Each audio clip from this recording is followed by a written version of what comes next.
An air tanker drops another load of flame retardant on the dry, brushy hills surrounding the San Fernando Valley. Still, the fire rages, burning towards an exclusive gated community near Chatsworth. Coming back out here live again, you can see just how active this fire is. I talked to a firefighter earlier and asked him what his thoughts were on when this fire would be under control. He just looked at me and shrugged and looked back at those flames. That is the very latest from the San Fernando Valley. Tricia Hua, 17 News. 17's Chris Burrous joins us live from Pumpkin Center with how it all came to an end. Chris? Well, it actually all started here in Pumpkin Center this afternoon. A Bakersfield man was approached by two men selling a laptop computer that normally would go for more than $1,000. They only wanted a couple $100. He bought it, but he was no satisfied customer. He chased the two suspects down the 99, all the while on the cell phone with 911 dispatchers calling out the suspect's location.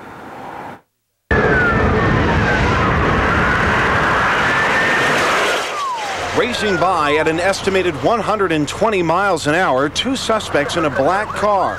In tow, California Highway Patrol, sheriffs, and their helicopter. Glass and mangled metal littered the street shortly after the crash. It happened just before 1 a.m. According to police, 18-year-old Christopher Anfonso was racing a white Acura Integra against another car in the westbound lanes of Ming Avenue.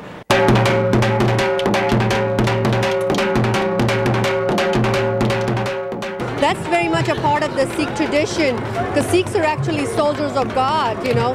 So they're trained to fight and stand up for the downtrodden. These Sikh soldiers in graceful battle are honoring two births, the birth of their religion and the other, Dr. Amarjit Singh, came all the way from Washington to celebrate. When firefighters arrived at the home on the 100 block of North Stein Road just after 9 this morning, the garage was engulfed in flames. A neighbor who saw the fire rushed to help 37-year-old Howard Palmer, who was trying to escape the flames. I told my boys to get out because I didn't know how bad it was, and come out here and this guy jumping around screaming, so we put the hose to him. In the frenzy of flight operations, brave airmen launch and catch one screaming warplane after another. Aircraft cycled in and out of the massive hangar bays below by huge elevators. An amazing display of choreographed chaos. A dangerous dance on 5 acres of cold, hard steel, a flight deck 3 football fields long. And when you talk about workplace safety, Lloyd's of London has determined that the flight deck of an aircraft carrier is the most dangerous industrial work site in the world. That's exactly what it is. It's basically like an organized chaos, exactly what it is. But when you're in the mix, you know exactly what's going on, but you gotta be real careful. You gotta make sure you know everything that's going around. You keep your head on a swivel, that's what they say. Out here, teamwork is a way of life. One false move could prove fatal. The dangers are infinite. Anything can happen to you up there. But just to stay safe and to get through the day and to go to sleep knowing that everything is okay, that's what it's all about. The mud, the dirt, just getting dirty. Come on, get over that hill, let's go. Push it, people, come on, let's go. Harder than I thought it was gonna be, but a lot of fun, but got a good teamwork. Had a great crowd. Where'd you go? Volkslauf is a 10K race featuring about 50 or so obstacles and somewhere between 3 and 5 million gallons of water. And I don't know what the numbers are here today, but it's somewhere around 800-900 at least. We ain't got on, get across my lawn. Let's go.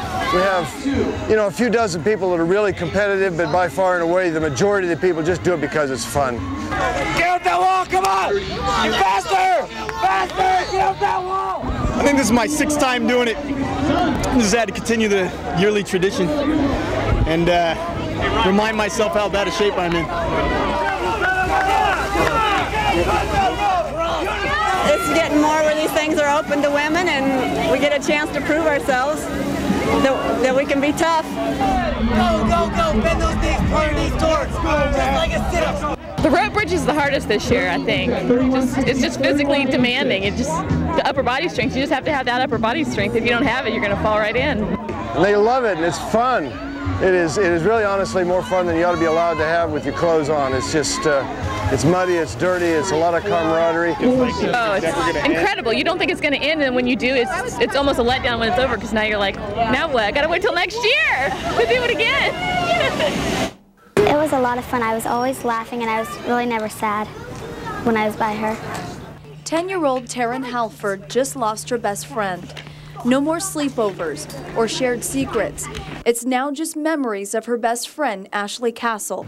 I wish it didn't happen to her. She was usually at my house every single day.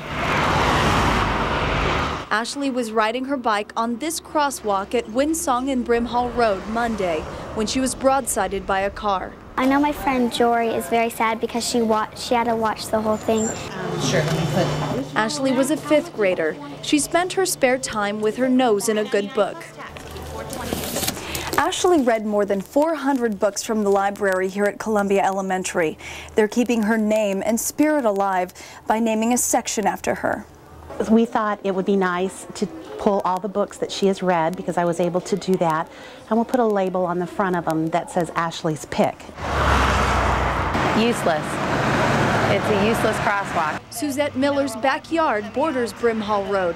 She doesn't let her kids outside to play because she fears the same thing happening to them.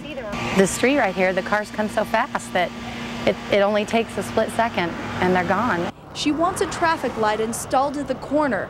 It was in the works, but too late to save Ashleey Cassel's life. Staff told me that it would have been installed by within about 18 months, but I'm going to see if we can't move that up and get it done a little bit quicker, as fast as possible. 43 cents. Meantime, the Columbia Library is still bustling, but missing one of its main members. It'll be difficult, but you know, life goes on, and we have 600 children here that keep her spirit alive. Starting the Ashleey Library will be a big part. We'll remember her forever. In Bakersfield, Suzanne Marquez, 17 News. The Department of Fish and Game set out a bear trap for this little cub, but those attempts were unsuccessful. So today they spotted the bear in a tree and decided to use a tranquilizer gun to capture him. But the bear cub didn't want to give up so easily. Wardens lured him out of the tree with cat food and then shot him with the tranquilizer dart, I should say. And after shooting him, he then headed back up a tree, and the game warden had to shoot him a second time with the dart, and the bear eventually fell out of the tree and was caught in a blanket. The CHP says the teen and 3 others were in a pickup truck which was traveling south on Stein Road. Officers say for some reason the vehicle left the road. When the driver tried to overcorrect, the truck overturned several times, ejecting all 4 people and killing the teen. Truck's fast and Kevin's gonna be fast. We all know that. I've watched the Daytona 500, the Firecracker 400, all of it. I love racing. Oh, the adrenaline rush, man, it's great. It's been a wild trip, but to come back where I started and realize all the people here are still the same as they were when I was racing here, and everybody from the Collinses to everybody in the town really helping me and supported me through my whole racing career, so it's pretty cool for me. Just the smell of the gasoline and the rubber burning. That's what it's all about, brother.